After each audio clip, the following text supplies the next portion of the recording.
você, Valéria, quando você fala de toda a tua prática, você coloca uma coisa que me chamou a atenção.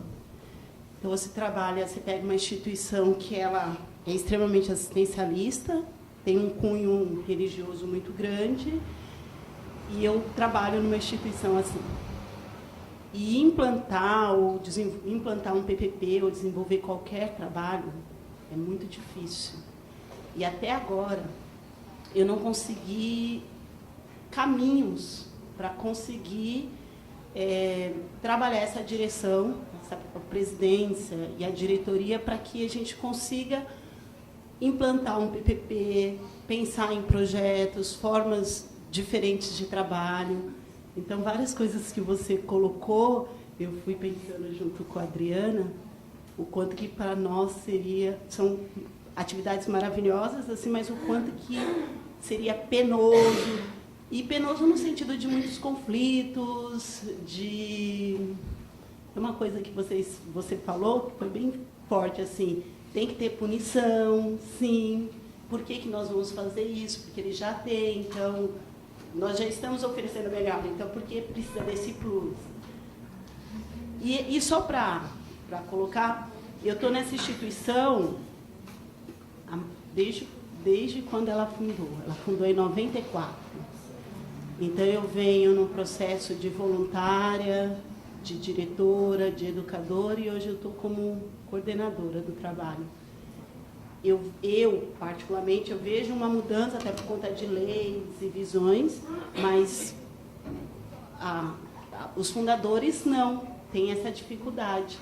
Então, é um grande sofrimento. Então, eu saio para buscar mais informações para tentar fazer diferente, mas até neste momento não consigo dar esse link, porque fica tudo tão distante. Então, não sei, principalmente você, por conta da sua experiência, Valéria, se tem alguns caminhos. Enfim, é isso. Desfaz a revolução, destitui todo mundo.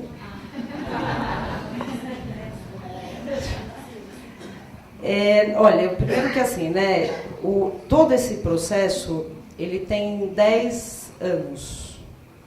Ele não foi do dia para a noite, primeiro.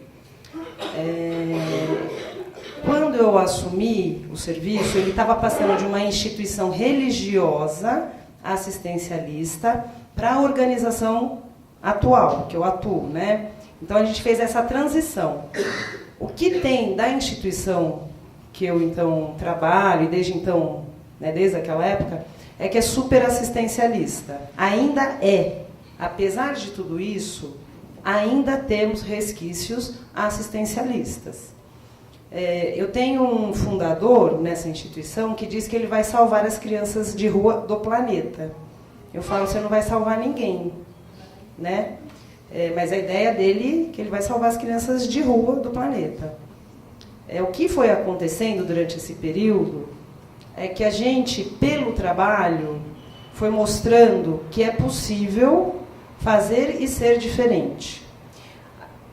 A outra coisa da instituição é que existe uma cultura institucional. Você sair de uma cultura e ir para outra não é fácil e não é simples e leva tempo. Então, você está me dizendo de uma instituição que tem X anos e que tem uma cultura institucional estabelecida, né? Quando a gente foi fazendo essa mudança de cultura, a gente teve muitos embates, não foram poucos. Então, uma das coisas era não chamar a polícia. A gente estabeleceu que não se ia chamar a polícia. E na instituição que eu atuo, tem uma outra casa, um outro serviço de acolhimento, que se chamava a polícia 4, 5, 6 vezes por dia. A gente, na casa que eu estava atuando, a gente não vai chamar a polícia. Então, assim, institucionalmente, a gente teve muitos embates, porque a gente foi fazendo frente, não porque a gente achava da nossa cabeça, porque a gente viu que era importante.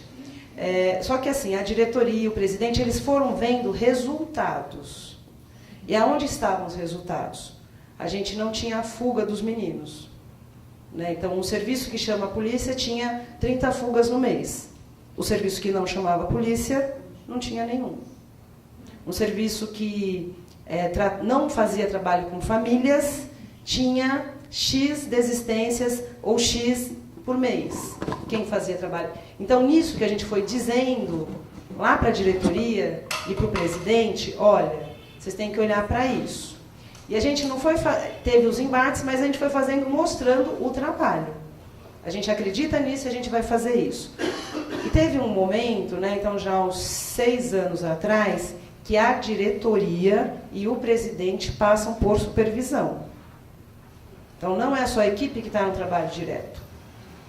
Eles também começaram a fazer supervisão, a passar em supervisão, para eles também irem ajudando a sustentar o que a instituição estava fazendo. E o que os coordenadores estavam propondo, e as equipes, e os meninos. Então, hoje a gente tem uma instituição que, de cima para baixo, todo mundo passa em supervisão, todo mundo pensa em planejamento, todo mundo olha para o PPP, todo mundo se encarrega de pensar um pouco mais sobre aquilo, né? Foi engajando a instituição como um todo. A gente tem hoje um diretor financeiro que ele discute PPP. Ele não vai cuidar só do dinheiro que entra e que sai. Ele vai ter que entender por que esse dinheiro entra e sai e como é que vai ser melhor utilizado. E por quê? Por que a gente pensa assim? Por que não pensa assim? Então, todo mundo pensando um projeto junto. Acho que só para comentar também, quando você estava falando, eu fiquei pensando, né? Eu vi uma fala de era uma mesa sobre psicanálise nos espaços públicos. Eu sou psicanalista.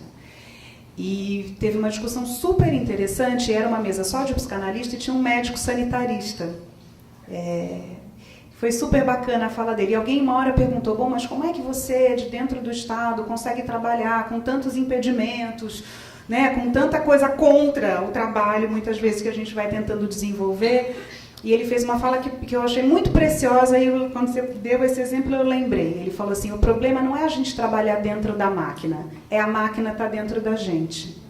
Né? E nesse sentido, né, acho que complementando a fala da Valéria, assim, eu acho que às vezes a gente acha que a gente não está produzindo nenhuma diferença quando a gente olha o todo, assim, né?